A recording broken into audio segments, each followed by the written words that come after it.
1 second. Much better. Hey guys, Dr. Review here. I'm going to show you how you can take a regular camera and make any picture look absolutely fantastic with certain techniques, also with certain, photo editing softwares. So, first off, one thing that you're going to probably need is a tripod. Where is it? Right there? A tripod. Because with a tripod you're going to get a stable image, stable frame, you're not going to worry about it shaking, and you can really get whatever maximum angle you want. So, I say invest in a tripod. You can get them realistically cheap now at about maybe $15. This one's substantial, but other ones you can get pretty reasonable. Also, of course, you're going to need a camera and lighting. Think of it this way. The better lighted a subject is, the less that the camera has to compensate for dark colors. So, of course, the pixelization is going to be minimalized and it's going to actually look good. You know what I mean? You're not going to see all this distortion in the background where the camera's trying to compensate. It's going to look better. So lighting is key. Also stability is key. And angles. You want to get good angles. I took a couple pictures, which I'll show you. And I'll go to those right now, actually.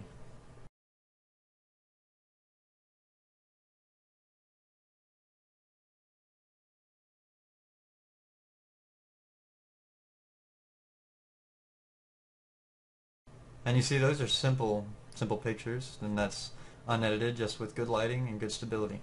So now, and I took these off of a webcam. Okay, this is a webcam. Alright, but you know webcams. So anyways, basic stability, lighting, and now I'm going to show you different softwares and how you can edit them and process them with certain filters to make them look nice. So, let's do that now. Okay, now that we got our pictures, let me show you what we can do. Make sure this audio is good. Alright, let me show you what we can do. We'll go to our dealio here, and I'm going to use PhotoPad Image Editor, which is pretty simple. So we'll open a file, we'll go to my videos, or actually we'll go to pictures, and I'm going to use from my Logitech webcam, and we'll start with this picture right here, which is just a simple picture of my little studio setup. Looks like dog shit.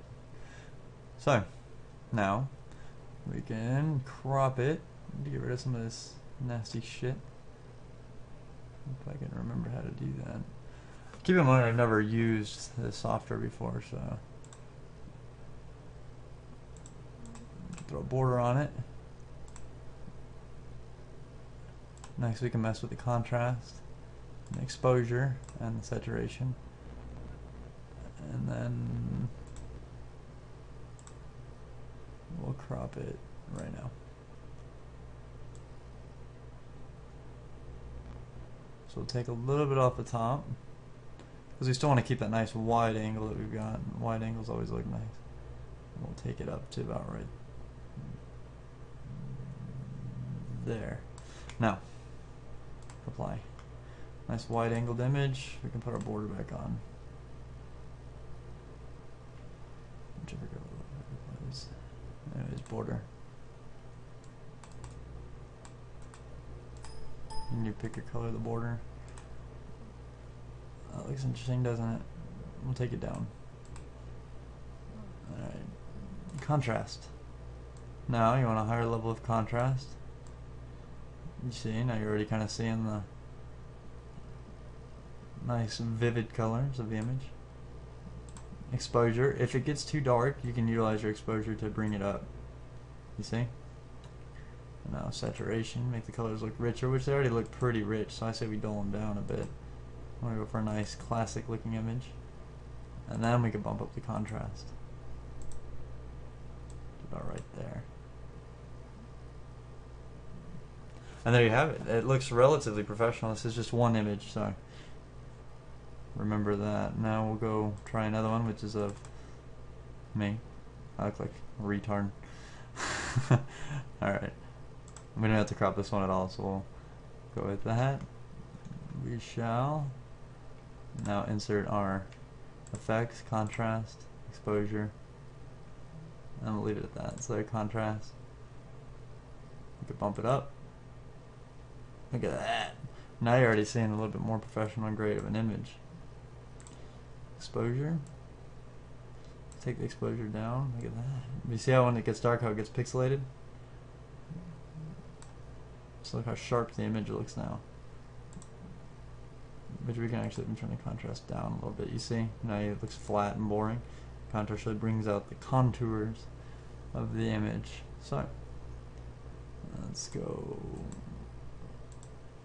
here to color. Now we'll mess with the saturation. We can even make it black and white. Black and white. Look at that. Very stoic. Saturations don't really have much of an effect here. You're just going to highlight the grays. But you see? And it looked better when it was darker. So, and there you go. That's really it. Just simple editing techniques. And also really, like I said, lighting is key. Lighting is key. You see how I'm casting a shadow upon myself based on the lighting, which is coming from above me. Now I can always put a light over here to shine this way and a light over here to shine this way to give maximum exposure to the entire surface area. And also, of course, letting the camera do less work. So thus the quality of the picture coming out better. And that's realistically it. I want to see you. And now that you see what you can do with a simple camera and just a simple free editing software, really the limits are limitless. Okay, so this has been a doctor review tutorial. Hopefully it was helpful to you, and for this very special user that requested this tutorial, his name is Christian. Please follow him at Ringer14, and I'll actually put all that in the description. I'll have a little link so you can follow it. Alright, you guys, good luck, you know. Happy hunting as far as pictures go. And if you have any requests for any more tutorials or reviews, please feel free to ask me, because I'm more than happy to help you out. Thanks.